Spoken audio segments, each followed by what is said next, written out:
Hi, and welcome to another edition of the Superintendent's Corner. My name is Marty O'Shea, proud to serve as your Superintendent of Schools.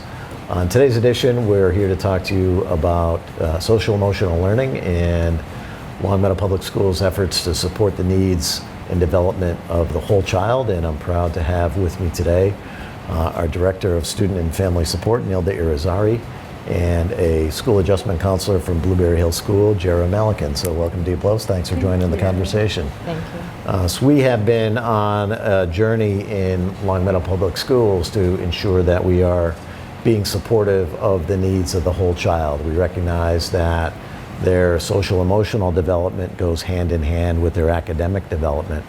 Nilda joined us on July 1st of 2023, and she's already made a difference and an impression and really expanded our capacity to support the social emotional needs of children. But maybe stepping back a little bit, Nilda, in your role as the Director of Student and Family Support, can you tell us a little bit about your role and some of the many hats that you're already wearing here in Long Meadow Public Schools? Great. When I first saw this position posted, I was really excited about it.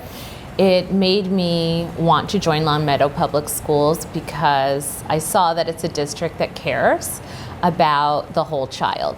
Underneath this role, I get to do some of the best work for me. I get to support students and their social emotional development, to really look at systems and structures, K-12, promote the alignment of those systems and structures, K-12. And we, underneath this position as well, are looking at our multi-tiered systems of support, our tiered interventions. How do we meet the needs of students, both academically, socially, emotionally, and behaviorally, so that all students are successful? And I've worked so far with people that are really broadening their definition of what makes a child successful. So I'm embracing the fact that in Long Meadow Public Schools, we really are champions of diverse learners, and we believe that success could be different for every single child. And also underneath this position are our equity, diversity, inclusion and belonging initiatives, our wellness department, really looking at how can our educators support wellness in a broader sense, both with physical movement and within our health framework.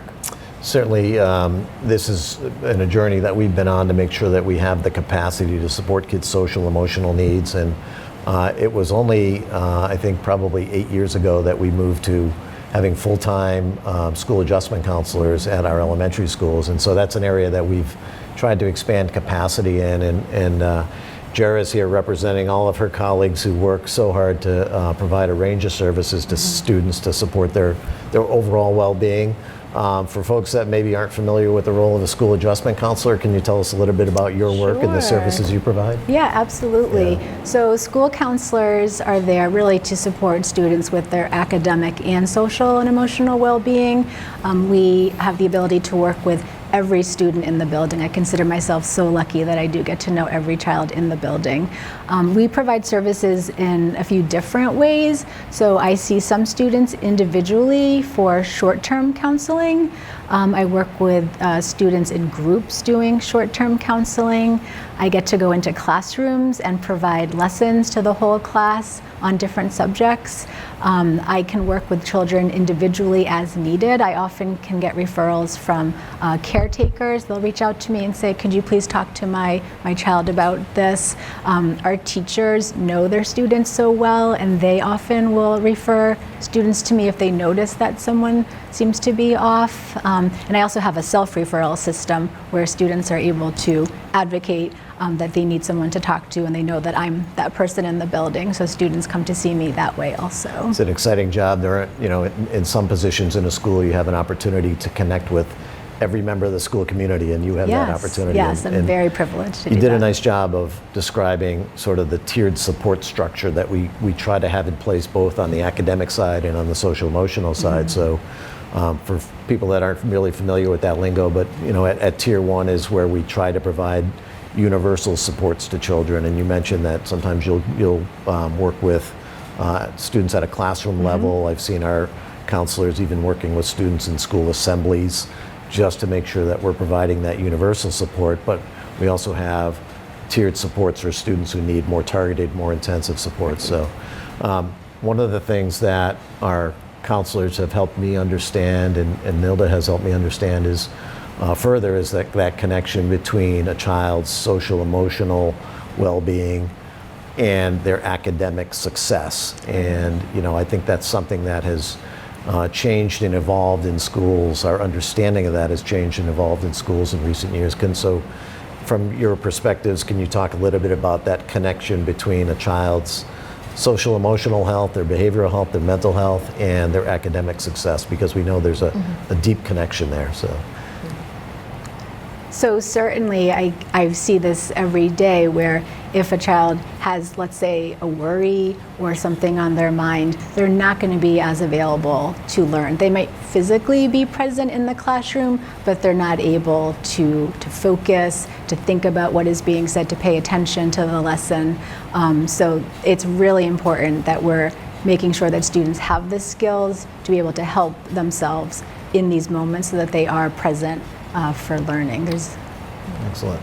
And just to add to that, Zaretta Hammond in Culturally Responsive Teaching in the Brain, there is a lot of brain research that says that exact same thing, that when students are in an environment where they don't feel safe and they don't feel comfortable with their teacher, their amygdala is hijacked. Exactly. They can't access the cognition part of their brain that could help them learn and access and retain information. So that's why every single classroom has to be a safe space for learning. And just in layman's terms, we all remember that one teacher that we had that great relationship with, and they made you so excited to enter that room and to learn more. So emotions are inextricably linked to cognition and our learning experience. And oftentimes it's that connection with a teacher who becomes a warm demander, who really sees something in you and pushes you to excel and achieve. So it's dual, teachers understanding their emotional sense in the classroom, and students understanding where they are in their emotions so that they can get ready for learning.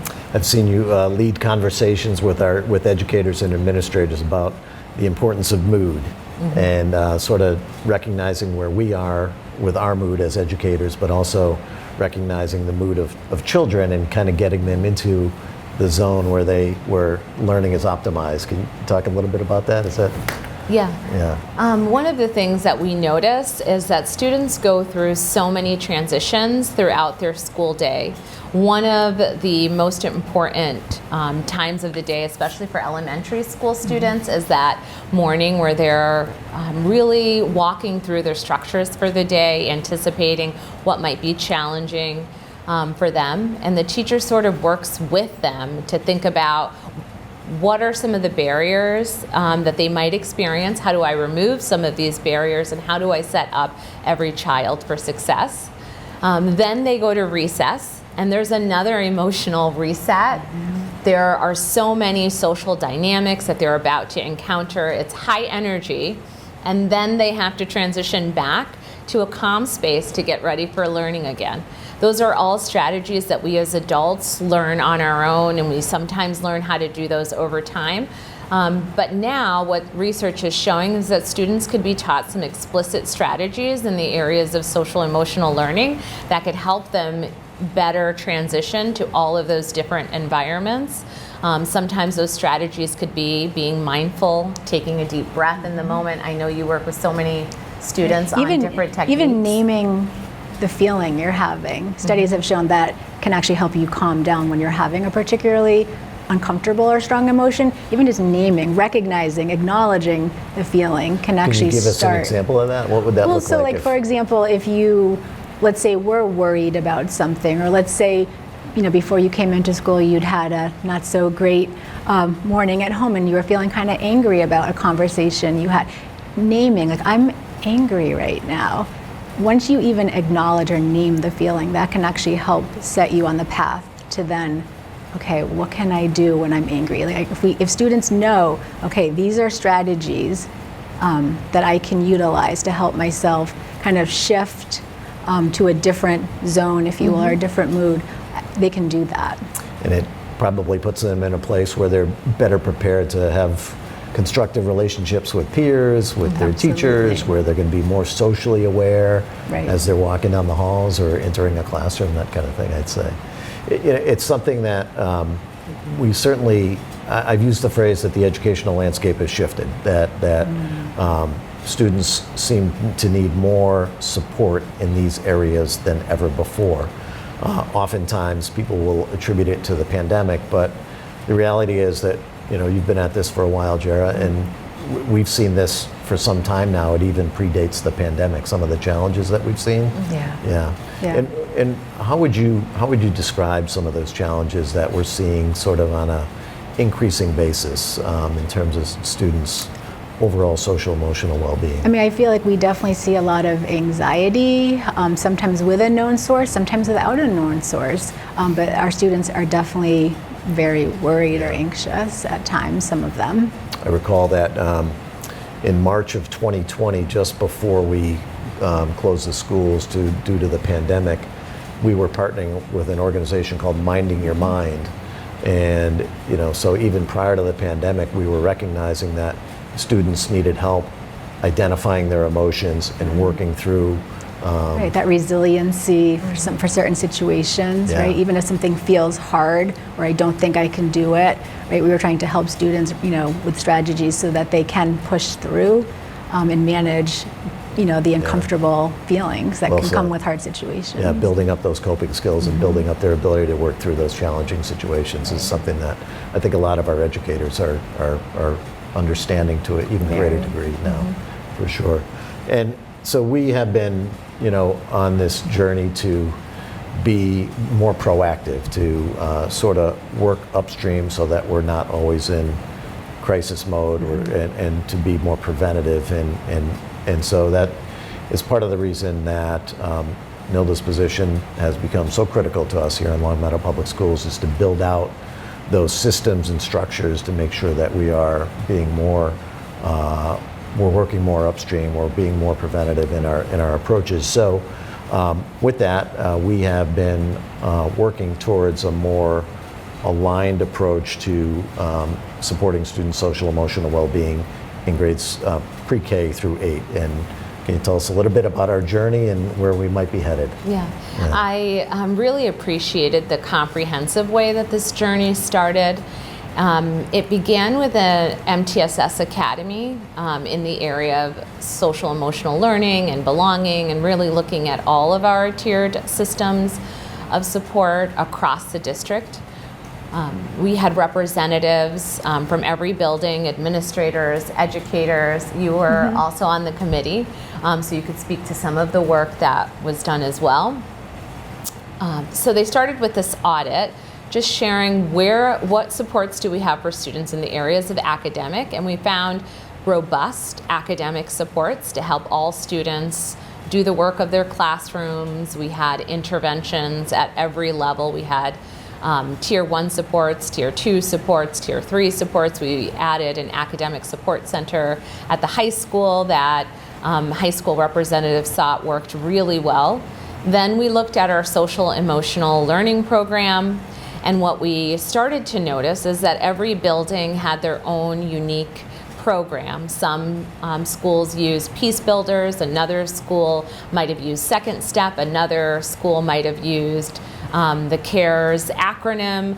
So what we learned is we wanted the language to be aligned when we're talking about emotions, so that we could leverage all of our strategies together as a collective group of educators. So our hope was to investigate programs to see what could be our highest impact program for the needs of our students, and we wanted to align it K-8 initially, knowing that there's still some work that needs to be done at the high school because of reports that we're getting that high school students are very stressed. They're feeling anxious as well. So we're initially starting with K-8, but we are looking toward the high school as well to see what systems of support we could place there for social emotional learning. So on that journey, we arrived at an approach out of Yale University called Ruler, which is a tool that I think can be incorporated in many, many different academic settings. And I know you have some experience with Ruler, and I wonder if you could tell us a little bit about that. Yeah, Ruler is a program that, or an approach. They don't call it a program. The reason why they call it an approach is because it is flexible. It could fit into your school system's existing structures and routines, and it is customizable, adaptable to the needs of your particular school building. It is an acronym for regulating, understanding, labeling, expressing and your emotions when you're in the moment. So it teaches students through 4 anchor tools, one of them being the mood meter. Students identify how are they feeling in the moment, and then they start developing strategies on how to regulate their emotions in the moment. With the Ruler program, there's also this restorative component, the blueprint, and in this particular framework, students talk about what might have happened that went, not according to plan or that was unexpected in their day, and they come up with either ways to restore any harm done and think about strategies to then move forward. Other pieces of the anchor tools that are in place are a charter, where everyone in the school community agrees on shared norms and commitments to ensuring that those norms are existing within the school community. We have a team that's going to be trained on the Ruler approach this December, and you're going, so I know that you're excited about starting some of the training and looking into Ruler as well. So when you reflect on that, Jara, this idea of having a common approach where we have common understandings about how kids can right their wrongs, or having school-wide agreements, or approaches to help students understand where they are, where their mood is, and how does that translate at the school level? So what might some of those things look like at an elementary school or at Blueberry Hill, or in your work with students? So certainly I feel like the teachers do a lot of things now that will be enhanced by Ruler. We have morning meetings, morning community meetings, which is a great way to start the day and to build great relationships within the classrooms. So I feel like there'll be a good time to maybe take a pulse, if you will, on students' moods.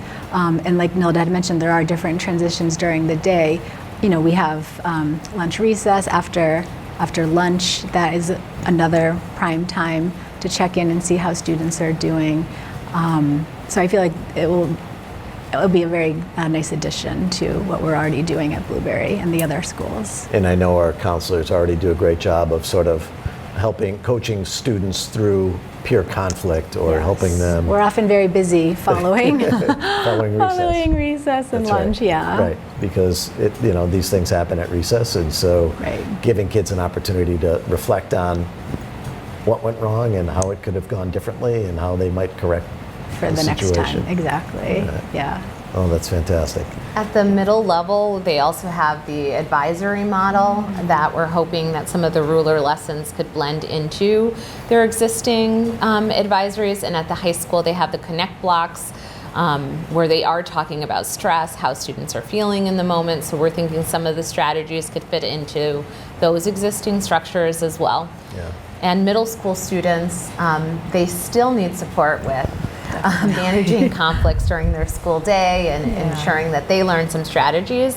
I was thinking about our vision of the graduate and how collaboration is such an important competency within our vision of the graduate, and you can't collaborate without understanding someone's perspective, without being self-aware of where you are in that role. Right, understanding how your behavior is making other people feel. I mean, getting kids to really think about that their actions will cause other people to have feelings. So therefore, I need to monitor how I am behaving or acting around other people.